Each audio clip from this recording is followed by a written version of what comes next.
पेश है मेरी मौत की कहानी। लेकिन घबराइए मत, असल में ये एक मजेदार कहानी है। और सच कहूं तो ये मेरी कहानी है ही नहीं, ये एक लड़की की कहानी है जिसका नाम है रपुंज़ल। और इसकी शुरुआत होती है सूरज से। एक समय की बात है, सूरज की किरणों से एक छोटी सी बूंद स्वर्ग से गिर पड़ी और इस छोटी सी बूंद से निकला एक जादुई सुनहरा फूल। उसकी खासियत ये थी कि वो किसी भी मरीज या जख्मी को ठीक कर सकता था। ओह, उस बुढ़िया को देख रहे हो? उसे याद रखना, वो इस कहानी का बहुत खास हिस्सा है। तो हजारों साल बीत गए और एक नदी के किनारे एक राज्य बस गया। उस राज्य के महाराज और महारानी को सारी प्रजा बहुत चाहती थी और महारानी वो मां बनने वाली थी, लेकिन बेचारी बीमार पड़ गई, बहुत ही बीमार। उनके पास ज्यादा समय नहीं था और ऐसे समय में लोग चाहते हैं कि कुछ चमत्कार हो जाए, और इस कहानी का चमत्कार वो जादुई फूल। मैंने कहा था ना वो बुढ़िया वापस आएगी। बात ये है कि ये औरत जिसका नाम है मदर गॉथल, इसने अपनी जवानी को हजारों साल तक बचा कर रखने के लिए उस फूल की जादुई खासियत को किसी के साथ नहीं बांटा, और अब बस उसे एक जादुई मंत्र गाना था। खुल जाओ, फूल खिल जाओ, अपनी जादुई शक्ति दिखाओ।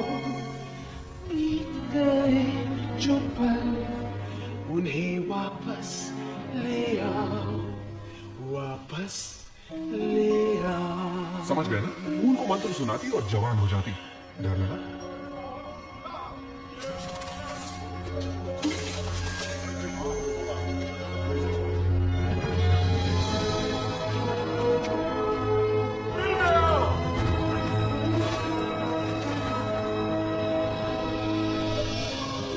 उस सुनहरे फूल के जादू ने महारानी को ठीक कर दिया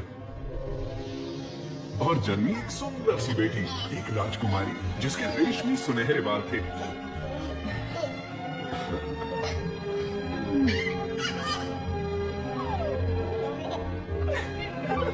जानते हो ये बच्ची कौन है? ये है रपुंज़ल। उसके जन्मदिन के मौके पर महाराज और महारानी ने आसमान में एक कंदील छोड़ा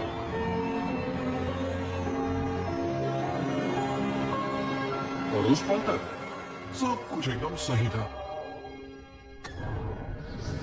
लेकिन सिर्फ उस पल तक। खुल जाओ, फूल खिल जाओ, अपनी जादुई शक्ति दिखाओ। बीते जो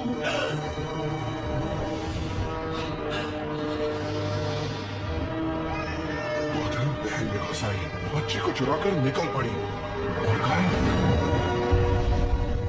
उस राज्य के सभी लोगों ने राजकुमारी को बहुत ढूंढा, लेकिन वो नहीं मिली, क्योंकि दूर काले जंगल में एक गुप्त मीनार में गॉथल उसे अपनी बेटी की तरह पाल रही थी।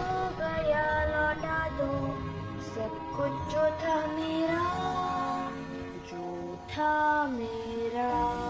गॉथल को एक नया जादुई फूल मिल गया था, जिसे इस बार हर हाल में उसे दुनिया से छिपा कर रखना था।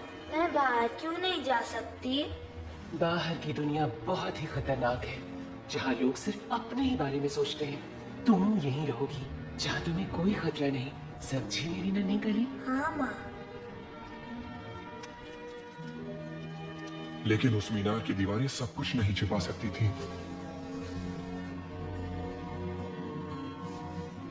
हर साल राजकुमारी के जन्मदिन पर महाराज और महारानी आसमान में हजारों कंदील छोड़ते थे, इस उम्मीद में कि एक दिन उनकी खोई हुई राजकुमारी जरूर लौट आएगी।